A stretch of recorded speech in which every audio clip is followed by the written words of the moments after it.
नमस्कार शेतकरी मित्रांनो, आपल्या द्राक्ष टोमॅटो शेती माहिती या यूट्यूब चॅनलमध्ये आपले स्वागत आहे। तर आज आपण आपला जो पावसाळी कांदा ज्याला आपण लाल कांदा म्हणतो, या कांद्यामध्ये त्याची कांडी बनण्यासाठी आज आपण शेवटची फवारणी घेणार आहोत। तर तुम्ही आता व्हिडिओमध्ये बघू शकता का आज आपले कांदा रोप कशा पद्धतीचे झाले आहे।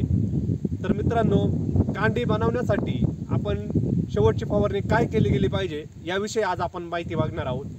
त्याआधी जे पण शेतकरी बांधव आपल्या चॅनल नवीन असतील, आज शेतकरी बांधवांनी आपल्या व्हिडिओला लाईक करून आपल्या चॅनलला सबस्क्राईब करायचं आहे व पुढील बेल आयकॉन दाबायचं आहे। तर चला मित्रांनो, आपण माहिती बघूया। तर मित्रांनो, या फवारणीमध्ये आपल्याला 2 उत्पादनांचा वापर करायचा आहे।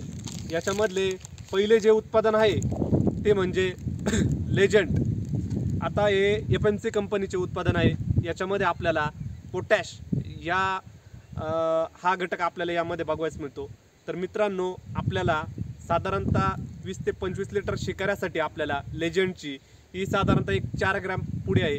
तर या 4 ग्रॅम आपल्याला लेजंड वापरायचं आहे। त्याचनंतर आपल्याला रोडोमिल गोल्ड या बुरशीनाशकाचा वापर करायचा आहे। आता या रोडोमिल गोल्डची एक पुडी आपल्याला वापरायची आहे। साधारणतः ही 10 ते 20 ग्रॅम आपल्याला ही पुडी असेल। ही साधारणतः आपल्याला 25 लिटरच्या शिकाऱ्यामध्ये वापरायची आहे। तर मित्रांनो, माहिती कशी वाटली? माहिती आवडली असेल तर नक्की आपल्या व्हिडिओला लाईक करून आपल्या चॅनलला सबस्क्राईब करायचं आहे व पुढील बेल आयकॉन दाबायचं आहे। धन्यवाद।